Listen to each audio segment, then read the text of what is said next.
안녕하세요. 부자의 서재입니다. 오늘은 자신의 내면의 변화로 자신의 인생을 바꿀 수 있다 라고 말씀하고 계시는 박세나 님이 쓴 Awake 라는 책을 함께 나누고자 합니다. 지은이 박세나 님은 유튜브 활동을 많이 좀 하고 계시고요.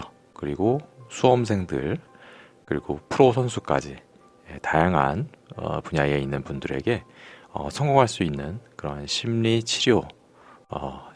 치료사로서의 역할을 또 하고 계십니다. 어웨이크, 내 안에 잠든 무한한 가능성을 깨워라. 책을 함께 나누고자 합니다. 마음이 모든 것을 지배한다. 삶은 누구에게나 단 한 번뿐이다. 모든 사람은 가치 있는 인생을 살 권리가 있다. 그러나 현실은 마음대로 흘러가지 않는다. 원하는 직업과 직장을 가지고 사랑하는 사람과 소중한 순간을 나누며 내가 세상에 태어난 이유를 깨닫는 삶. 이런 완벽한 인생을 손에 넣기란 불가능해 보일 지경이다. 그래서 우리는 현실과 타협하며 적당한 벌이와 적당한 쾌락에 만족하고는 이 정도면 됐어 라며 자신을 위로한다.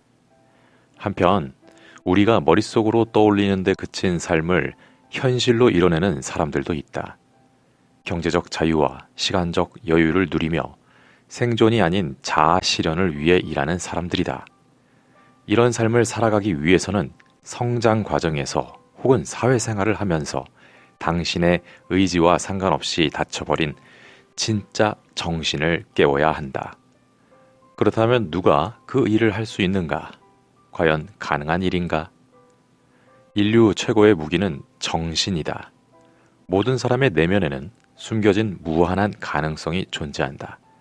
이 가능성이 영원히 잠들어 있을지, 깨어나게 될지는 오로지 정신에 달려있다. 정신력으로 버티자는 구호를 외치며 억지로 고통을 견디라는 뜻이 아니다. 많은 사람들이 정신력을 단순한 인내심이나 의지력 같은 것으로 오해하고 있다. 사실 인간의 정신에 대해 명확히 밝혀진 부분은 매우 적으며 과학계에서도 최근에서야 주목하고 연구를 시작했다. 그중 하나가 정신이 육체를 지배한다는 것이다. 이를 증명하는 놀라운 에피소드를 살펴보자. 1988년생 영국 에디 홀의 이야기다. 에디는 2015년 자신의 우상인 아놀드 슈워제네거가 보는 앞에서 460kg 데드리프트를 성공하며 세계 신기록을 세웠다. 또한 462kg 기록을 세운 지 3개월 만에 463kg에 성공하면서 자신의 기록을 스스로 갈아치웠다. 세계 신기록을 세운 그날, 에디는 프로모터에게 다가가 무리한 발언을 던졌다. 내가 내년에 500kg에 성공하면 얼마나 줄 건가? 500kg이라니. 프로모터들은 웃으며 에디가 미쳤다고 생각했다. 그래, 얼마를 원하는데 말만 해봐. 라고 대답했고 에디의 열성팬마저 악플을 달며 불가능이라 예측했다. 에디는 여러 과학자와 의사에게 자문하고 연습을 반복한 끝에 이른바 시나리오 기술이라는 것을 터득하게 된다. 이는 바로 상상을 통해 자신의 근육을 100% 활용하는 것이다. 일반인들은 자신의 전체 근섬유 중에 50%도 쓰지 못한다고 한다. 전문적인 트레이닝을 하는 운동선수조차도 65% 정도를 쓴다고 한다. 에디는 극단적인 상황을 상상하면서 근육 활용도를 높이는 기술을 습득한 것이다. 에디는 데드리프트를 시작하기 전에 자세를 잡고 눈을 감은 다음 지금 잡고 있는 것이 500kg의 바벨이 아니라 자동차라고 생각했다. 그리고 그 아래에는 사랑하는 내 자식들이 깔려 있다고 상상했다. 2016년 에디는 500kg의 바벨 앞에 섰다. 발을 잡은 뒤 그 자동차를 떠올렸다. 그리고 성공했다. 너무 많은 힘을 쓴 나머지 얼굴에 피가 몰려 뇌출혈이 있고 잠시 어지럼증을 보이기는 했지만 그는 바로 일어나 자신의 건재함을 과시했다. 에디 홀이 보여준 시나리오 기술은 정말 인상 깊었다. 주변 사람 중에 책임감 없이 살다가 결혼을 계기로 완전히 부지런한 사람으로 바뀐 경우가 하나쯤 있을 것이다. 그들도 자신이 부양해야 할 가족들이 굶거나 힘든 상황을 겪는 것을 상상하게 되고 그것을 이겨내려는 동기가 강해져서 전과 다른 존재로 거듭날 수 있었다. 문제는 이런 잠재력을 최악의 순간이 닥쳐야지만 발휘할 것이 아니라 젊은 시절부터 활용했더라면 더욱 좋았을 것이란 점이다. 잠재력을 믿고 그것으로부터 힘을 끌어내려고 하는 의지를 갖추고 살아간다면 누구보다 강력한 힘을 이끌어낼 수 있다. 나 역시 그랬었다. 난 아무것도 가진 것 없던 젊은 시절 나의 생각을 바꾸고 외부의 조건과 인생을 바꿔 실제로 성공을 증명했다. 우리 집은 아주 평범했다. 하지만 그 속을 들여다보면 그다지 평범하지 않았다. 아버지와 어머니의 잦은 불화로 집안은 항상 무거운 공기로 가득했고 동생과 나는 늘 마음이 불안하고 위축되어 있었다. 외벌이였지만 그 시절에는 그런 가정이 많았기 때문에 경제적으로 넉넉하진 않았지만 궁핍한 생활은 아니었다. 하지만 아버지는 경제적인 불편함 대신 심리적인 불편함을 많이 느끼게 해주셨다. 이런 결핍을 지지대 삼아서 큰 포부를 가진 큰 사람이 되기를 소망하는 마음으로 그러셨으리라. 아주 오랜만에 가족여행을 가는 날이면 외식한다는 설렘으로 식당에 들어갔다가도 메뉴판의 가격을 보시곤 다른 데 가서 먹자고 하시면서 나가는 경우도 있었다. 하룻밤 자고 올 줄 알았는데 비용이 부담되셨는지 그냥 집으로 돌아온 적도 많다. 어린 마음에도 서운함보다는 우리는 돈이 별로 없구나 라는 생각에 마음이 많이 위축되었던 것 같다. 나는 건포도를 참 좋아하는데 비싸서 마음대로 사 먹지도 못한다 라고 하시며 우리를 위해 돈을 쓰실 때면 늘 당신의 희생을 인지시켜 주셨다. 자식에게 경제적인 부족함에 대해 일부러 더 표현하고 강조하시는 듯한 말씀들에서 나는 늘 강한 부담감과 책임감을 짊어지고 자랐다. 공무원인 아버지의 월급은 뻔했고 나에게 돈이라는 것은 언제나 어렵고 암담하고 멀게만 느껴졌던 어린 시절이었다. 이런 내가 20대부터 월 1,000만 원 이상을 버는 억대 소득자가 되었다. 암담한 그 시절 속에서 나는 무엇을 했던 것일까?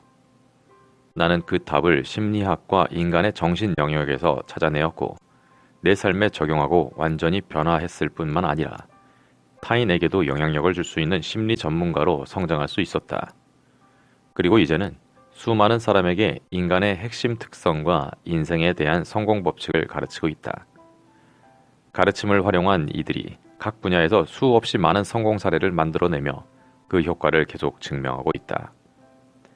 이 책은 당신의 인생을 변화시킬 수 있는 귀한 지식과 지혜를 담고 있다. 이 내용을 모두 흡수하고 자신의 삶에 적용하여 진짜 자신을 찾고 완전히 깨어나라. 제대로 깨어나는 순간 다시 태어난 듯한 느낌이 들 것이다. 부디 이 책을 통해 기존에 가지고 있던 부정적이고 잘못된 생각과 신념들을 폐기하고 올바른 지식과 자아를 확립해서 주변에 사랑하는 사람들의 삶도 일깨우는 멋지고 고귀한 일을 해내기를 바란다. 당신이 멋진 삶을 살기 위해서 허락을 받아야 할 대상은 다른 사람들이나 세상이 아니다. 오직 자신만의 허락이 필요한 것이다. 오늘 당장 어웨이크 하라. 가슴 벅찬 미래가 여러분을 기다리고 있을 것이다. 세상 일은 온통 힘든 일로 가득하다. 상상력은 무의식의 언어. 3가지 질문을 던지겠다. 첫째, 당신은 행복한 인생을 살고 있는가? 그렇다고 대답하는 이는 많지 않을 것이다. 둘째, 그렇다면 무엇이 당신의 인생을 가로막고 있는가? 이번에는 저마다 다른 답변이 등장할 차례다. 돈이 문제죠. 로또만 되면. 집안에 불화가 많아요. 저는 외모로 칭찬 듣는 게 소원이에요. 의미 있는 삶, 행복한 삶을 위해서는 이처럼 갖춰야 할 조건이 많이 있다. 이제 마지막 질문이다. 당신은 자기 삶을 위해 필요한 조건을 잘 알고 있으면서 왜 그것을 가지려고 하지 않는가? 당신은 돈과 시간, 자유, 인간관계에서 오는 행복, 외모 같은 것을 원한다고 말하지만 다음과 같은 이유로 그것을 충분히 누리지 못하고 있다. 그게 제 마음대로 되는 쉬운 일이 아니니까요. 정말로 그러가 할까? 가장 많은 사람들이 원하는 삶의 조건, 즉 돈을 가지고 한번 살펴보자. 자, 돈을 버는 것은 쉬운 일일까? 어려운 일일까? 사람들을 모아놓고 질문하면 한결같이 어렵다고 답한다. 오죽하면 남의 돈 벌기가 얼마나 힘들 줄 아느냐는 표현이 있을까? 그런데 인간이란 어렵다고 인식한 일은 절대 해낼 수 없는 존재다. 그 이유를 의식과 무의식이라는 정신 영역의 측면에서 설명해 보겠다. 인간의 무의식은 정신 영역의 90%를 차지하고 있는데 무의식은 언제나 상상력을 동반해서 외부로 표현이 된다. 또 다른 영역인 의식은 정신 영역의 10%를 차지하고 있고 논리를 동반해서 외부로 표현이 된다. 그래서 의식의 언어를 논리, 무의식의 언어를 상상력이라고 정의할 수 있다. 이러한 원리에 의해 인간이 안 된다고 생각하는 순간 정신의 90%를 차지하는 무의식의 언어인 상상력으로 안 되는 모습을 먼저 떠올리게 된다. 따라서 안 되는 상상을 한 이후부터는 정신의 10%를 차지하는 의식의 언어인 논리가 이미 힘을 쓸 수가 없는 상태가 되는 것이다. 이러한 특성 때문에 정신 영역의 대부분을 차지하는 무의식에 의해 우리 생각과 행동의 많은 부분이 지배될 수밖에 없고 무의식에 관한 지식을 갖추고 제대로 활용하지 못한다면 논리적인 삶을 살아가는 것이 불가능해진다. 돈 벌기가 어렵다고 말하는 사람들은 정신의 대부분을 차지하고 있는 무의식에서 이미 돈 버는 것이 어렵다고 믿고 있기 때문에 돈을 잘 버는 것을 떠올리거나 상상할 수 없게 된다. 나도 모르게 무의식적으로 궁핍한 삶을 살아가는 상상을 할 수밖에 없었던 것이다. 그래서 무의식을 이해하지 못하는 사람들은 논리적으로 절대 큰 돈을 벌 수 없고 돈을 벌고자 노력해도 인해 한계에 부딪히고 만다. 돈을 잘 벌기 위해서는 돈을 버는 것이 쉬운 것이라는 생각이 무의식에 먼저 스며들어야만 한다. 무의식에 확신이 들 정도가 되면 구체적으로 떠올리고 상상할 수 있게 되는데 그제야 비로소 우리는 논리적으로 기능할 수 있게 된다. 주변을 보면 논리적인 것을 좋아하고 스스로가 굉장히 논리적인 사람이라고 믿는 사람들이 많다. 물론 논리는 살아가면서 매우 중요한 것이다. 하지만 진짜로 논리적일 수 있는 사람들은 그리 많지 않을 것이다. 논리가 정말 중요하다고 생각한다면 언제나 상상력을 더 가치 있게 여길 줄 알아야 한다. 대부분은 무의식의 메커니즘을 정확하게 모르고 있기 때문에 표면적으로는 논리를 중시 여기는 것처럼 보이는 사람들도 실상은 논리적이지 못한 삶을 살고 있다. 사람들이 믿는 논리라는 것은 각자의 상황과 시대적 배경, 당시의 지식 수준 안에서의 논리였을 뿐이다. 과거 수백 년 전 누군가 인간이 하늘을 날 수 있게 될 것이라고 했을 때 대부분의 사람은 논리적으로 말이 되지 않는 소리라고 하면서 그 사람을 웃기는 인간으로 취급했을 것이다. 그러나 미국의 라이트 형제는 1903년 플라이어호로 첫 비행에 성공한다. 이처럼 논리라는 것은 사람들의 시대적 배경과 생각의 수준에 따라 달라진다. 그런데 시대적, 문화적 한계 속에서도 상상력을 자유롭게 펼칠 수 있는 존재들이 있었다. 모든 가능성을 열어놓은 채 자유롭게 상상하는 존재들이 언제나 세상을 바꾸고 변화와 발전을 이끌어왔다. 그들의 공통점은 무엇일까? 생각을 상상으로만 그치는 것이 아니라 상상이 현실로 이루어질 수밖에 없도록 만들어내는 지식을 찾고 습득하며 노력해왔다는 점이다. 1900년대 인류가 단순 비행을 꿈꿨다면 현재 인류가 상상할 수 있는 폭은 그보다 훨씬 넓고 광활해졌다. 이제 인류는 지구 밖으로의 비행을 목표로 삼는다. 평범한 사람에게는 너무 먼 이야기처럼 들릴지도 모르겠지만 과학기술의 진보로 점차 현실에 가까워지고 있다.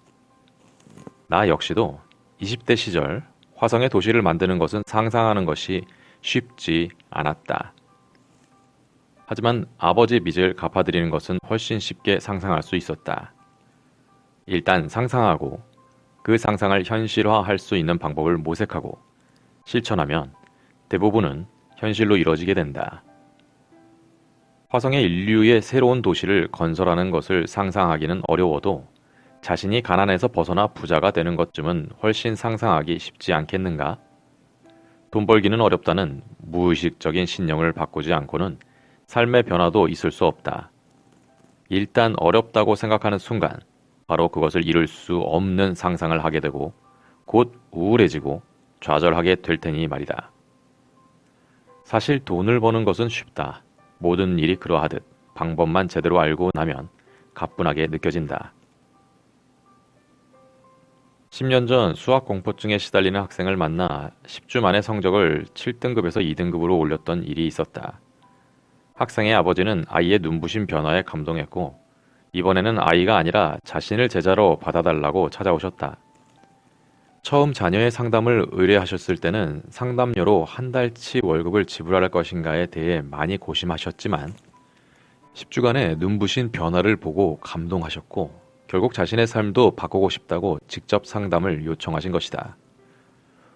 보험 설계사로 일하시던 학생의 아버지와 함께 세운 목표는 억대 소득이었다.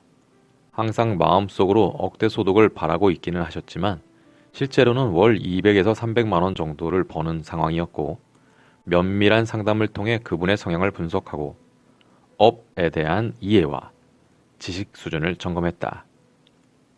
보통 우리는 사람들이 저마다 다른 문제로 힘들어한다고 생각한다. 그런데 사실은 그렇지 않다. 각자가 가진 문제의 본질을 살펴보면 사람들은 결국 같은 문제로 힘들어한다. 즉 세상의 이치를 내면화하지 못해서 힘들어한다고 할 수 있다. 본질에 입각한 제대로 된 진리를 알게 되면 어떤 사업을 하거나 어떤 상황에 놓여도 그 본질적 진리를 활용해서 제대로 행동할 수 있게 되기 때문에 큰 문제나 어려움이 없게 된다. 이분의 경우도 마찬가지였다. 선행되어야 할 지식이 없는 상태로 보험 설계사 일을 오랜 시간 지속하다 보니 매너리즘에 빠지고 지엽적인 노력만 하게 됨으로써 성과가 좋지 않았던 것이다. 보험 설계사는 고객의 마음을 잘 이해하고 돈에 대해서 밝아야 하며 고객의 돈을 모으거나 지키거나 불리는 데 도움이 될 수 있는 지식을 갖추어야 한다. 당연한 이치다. 그렇지만 대부분의 보험 설계사들과 마찬가지로 돈이 어디에서 발생하고 돈을 왜 벌어야 하는지, 돈을 어떻게 벌 수 있는지에 대해서 설명하지 못한다. 선행되어야 하는 본질적인 지식이 내면화되지 못한 상태였다. 이 상태로는 고객들에게 당당할 수도 없고 전문성을 갖춘 사람이라는 느낌도 줄 수 없다. 보험 설계사라면 고액 자산가인 고객을 만나야 더 큰 보험 계약을 성사시킬 수도 있고 수당도 더 많이 받을 수 있다. 더불어 그들과 좋은 관계를 잘 유지하면 고액 자산가의 친구나 가족을 소개받을 수도 있으니 여러모로 좋은 일이다. 그런데 이분의 고객 중에는 고액 자산가가 단 한 명도 없었다. 이유가 무엇일까? 오랜 시간 보험 설계사로 일해오신 분께서 고액 자산가를 고객으로 만들면 좋겠다는 것을 모를 리는 없다. 분명히 알고 있지만 고액 자산가를 만난다는 것을 상상할 수 없는 마음 상태가 문제였던 것이다. 엄청난 부자가 나 같은 사람을 만나주겠어? 이미 대단한 설계사들과 계약을 많이 했겠지. 이런 생각에 빠져들고 괜한 자격지심도 갖게 된다. 그러면서 부자를 고객으로 만들어내는 상상은 절대로 할 수 없게 된 정신상태로 살아간다. 어떤 사람의 무의식적 생각은 더욱 가관이다. 부자란 더러운 방법으로 돈을 번 족속이야. 내가 돈 벌려고 그런 자들까지 상대해야 하나? 관두자. 삐딱한 생각을 갖고 자신을 안타까운 방식으로 위로하기도 한다. 부자 만나기를 두려워하는 자신의 심리 상태를 바꾸지는 못하고 제대로 행동하지 못하는 자신을 합리화하는 데 바쁘다. 사실 이분도 그랬다.